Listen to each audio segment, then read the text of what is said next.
well. We're gonna just pretend that I'm not disgusting and have just come back from the gym, that I don't have 2 exams and 2 tests to study for, and that this is my version of procrastinating, and we're gonna pretend that I'm wearing a tank top and not a sports bra. But I figured if I was gonna procrastinate, I might as well do something somewhat productive like YouTube. But I was asked by Sophia Lism a few days ago if I was gonna be doing any other Halloween or October themed videos. You guys know that I love anything scary, but I thought about it and I already have a lot of horror novel recommendation videos.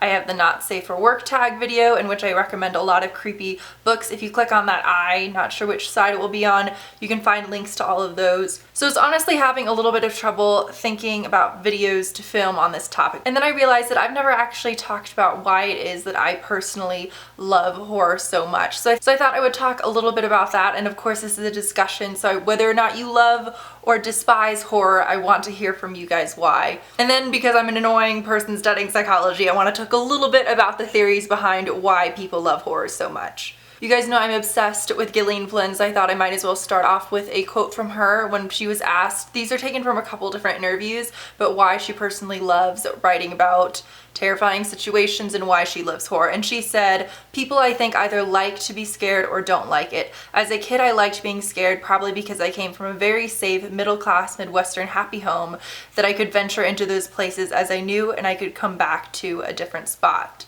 I don't know if I would personally say that that's why I enjoy horror, but I do remember from a very, very young age, my parents also loved horror movies, and I remember they wouldn't let me watch them until I was a bit older, but I remember being about 6 and slowly creeping down, and it was an incredibly long staircase, slowly creeping down step by step. I remember it would always take me about a half hour, but I was dedicated. And eventually I would crawl into the living room and be sitting behind the couch, and they would never have any idea until the end of the movie when I would pop out and then I would scare them.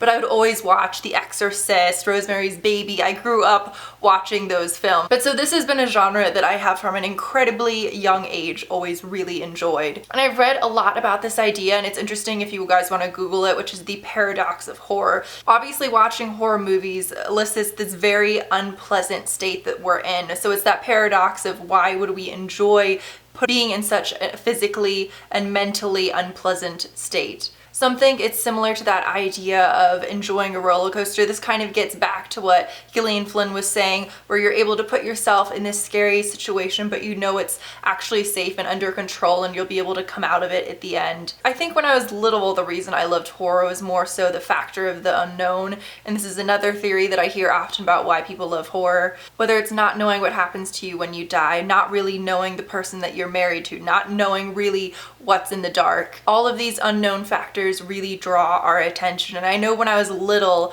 I think that was definitely the case. I was obsessed. If you put me in any in particular old home, I was going to end up in the basement, just creeping around in the dark with a little flashlight. At one point when I was 15, it's a long story, it was a terrible experience. I essentially lived in a convent in a month, and no one understood why I wanted to go down into the basement of this building that it was a giant mansion from the 1800s, and I never got down there because they locked it, because they heard me talking about how I wanted to go in there. But anyway, so I think when I was younger, it was definitely the aspect of the unknown which drew me in. I was obsessed with the idea of ghosts. If I didn't say that was why I wanted to go down into the basement, it was trying to unearth and discover something. Now I would say that I definitely don't believe in anything supernatural of any sort, but that interest in things that are a bit more seedy and dark and disturbing is definitely still within me. I think there's a lot to be said for the fact that horror movies elicit a very particular emotional and physical response that other movies just don't. There have been a lot of studies to examine, for instance, how you physically react when watching something horrible happen to someone in a movie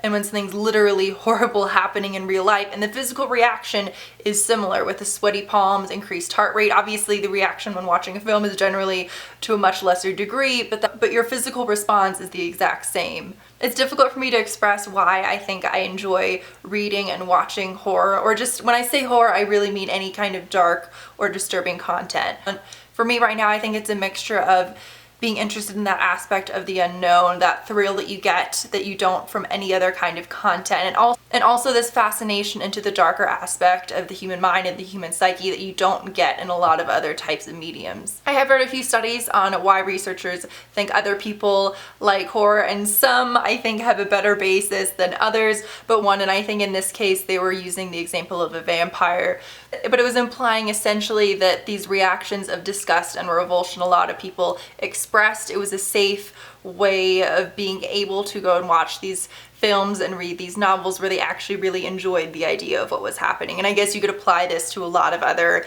different kinds of content you would be reading in horror novels. I also read about a study that said watching horror films in particular was a way of emotional coping.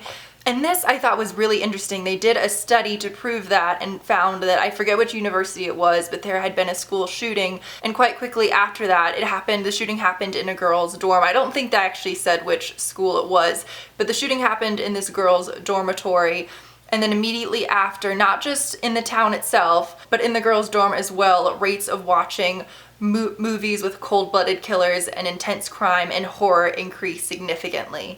So those are some of the reasons that I've enjoyed watching and reading horror from a young age, and some theories, sorry the camera cut out, and some theories that other people have suggested to explain this phenomenon. But I hope you guys enjoyed this video. I know it's a bit different than normal, and I apologize if I wasn't as articulate as I normally try to be, but it's 10 p.m. right now and I have so much to do. I'm just a ball of stress right now. And throughout this I've also been bleeding, which I guess is fitting considering the topic of this video. But again, I hope you guys liked this. If there are any other horror or Halloween related videos you guys would like to let me see, let me know. And of course, whether you like or dislike horror, or you agree or disagree with any of these theories, please let me know, and I'll see you guys soon.